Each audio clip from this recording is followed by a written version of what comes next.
Hello guys, welcome to another video from in Hungary and today is a Illustrator tutorial এবং আজকের টিউটোরিয়ালে আমি দেখাবো কিভাবে আমাদের Illustrator ইউজ করে আমরা সহজেই মানে খুবই সহজে আমরা একটা লোকেশন আইকন অথবা ম্যাপ আইকন এঁকে ফেলতে পারি এবং স্টেপগুলো খুবই সোজা, জাস্ট আমার ভিডিওটা ফলো করলে হবে। আমি স্টেপ বাই স্টেপ সবকিছু দেখিয়ে দিব।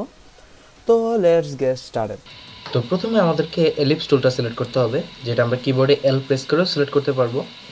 তো তারপরে আমরা উইন্ডোজ প্রেস করবো, আমাদের ক্যানভাসে প্রেস করবো একটা মাউসে, তারপরে দেখা যাবে এলিপস টুলটা চলে এসেছে। সেখানে দেখা আছে ওয়াইড বা হাইট, এই দুইটা কত হবে। তো আমরা দুইটা সমান রাখার চেষ্টা করবো, তাহলে আমরা একটা ক্লিন সার্কেল পাবো। তো 100 মানে 100 দেওয়া আছে, সেটা আমরা নাভেল করে দেওয়ার পরে দেখা যাচ্ছে একটা ক্লিন সার্কেল চলে এসেছে। এটা আমরা একটু উপরে নিয়ে গেলাম, তারপরে আমরা এটা কালার দিয়ে দিলাম, যে কোনো একটি কালার, রেড, এবং স্ট্রোকটি সরিয়ে দিলাম। এই কারো যদি অপশনগুলো না আসে তাহলে প্রথমে আমাদেরকে যে কোনো রকমের পাথ টুলগুলো সিলেক্ট করতে হবে, যেমন এলিপস টুল, লাইন টুল, অথবা অনেকগুলো টুল আছে, যেমন এই টুলটা, সবগুলো যেগুলো পাথ ক্রিয়েট করে সেই টুলগুলো সিলেক্ট করলে আমরা উপরে এই অপশনগুলো দেখতে পারবো। তো তারপরে আমরা ডিরেক্ট সিলেকশন টুল বা এ সিলেক্ট করে, মানে কিবোর্ডে এটা প্রেস করলে আমরা এই টুলটা সিলেক্ট করতে পারবো। ডিরেক্ট সিলেকশন টুল সিলেক্ট করে আমরা সবার নিচে, আমাদের এখানে 4টি পয়েন্ট রয়েছে, আমরা সবার নিচের পয়েন্টটি সিলেক্ট করে একটু টেনে নিচে নামিয়ে দিব। তারপরে একটু দেখা যাচ্ছে কিন্তু আমরা আমাদের লোকেশন আইকনের প্রায় কাছাকাছি চলে এসেছি। এবারে নিচের অংশটা দেখা যাচ্ছে একটু কার্ভি হয়ে আছে, সেটা আমরা এই টুলটা মানে convert selected anchor points to corner, আমরা এটা সিলেক্ট করে দেওয়ার পরে দেখা যাবে আমাদের এই সার্কেলটা থেকে আমরা ইজিলি একটা ম্যাপ লোকেশন আইকন তৈরি করে ফেলতে পারতেছি।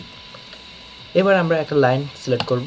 লাইন টুলটা এইটা কেবলই অপশনাল, কারণ আমরা এখান থেকে প্রজেক্টটা প্রায় এন্ড করে দিতে পারি। কীভাবে দেখিয়ে দিচ্ছি, তার আগে আমরা আরেকটা সার্কেল ক্রিয়েট করব।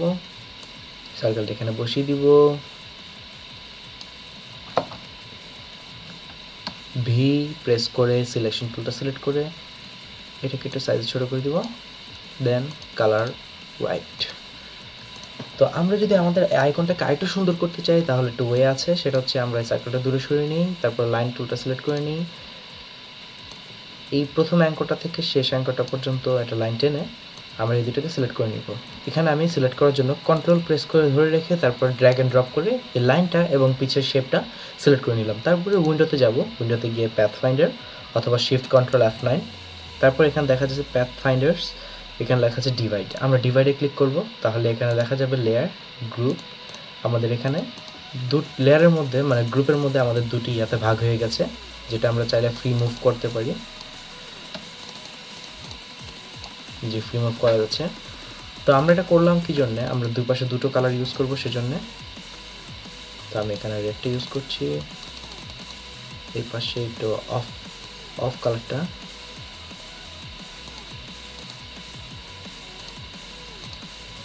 নাইস।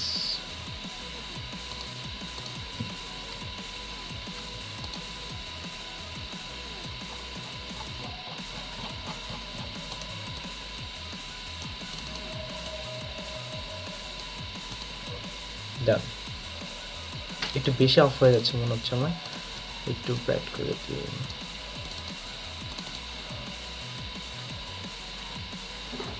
এবার আমরা যদি সাদা রঙের সার্কেলটা মাঝখানে নিয়ে আসি আবার, দেন এবং আমরা এটাকে উপরে নিয়ে আসি। Okay, this is our logo completed. Not so, I think কালারটা এখন ঠিক মতো আসেনি। It is okay now. তো এটা হচ্ছে আজকের টিউটোরিয়ালটা। সবাইকে সাথে থাকার জন্য ধন্যবাদ, এবং টিউটোরিয়ালটা যদি কাজে লেগে থাকে তাহলে শেয়ার করতে পারো, অথবা লাইক এবং সাবস্ক্রাইব করতে পারো। যদি সাবস্ক্রাইব করে থাকে তাহলে ধন্যবাদ। আজকে এই পর্যন্তই। এরকম শর্ট টিউটোরিয়াল আরও আসতে পারে অথবা নাও আসতে পারে, আই এম নট শিওর। তো আজকে এই পর্যন্তই, টাটা।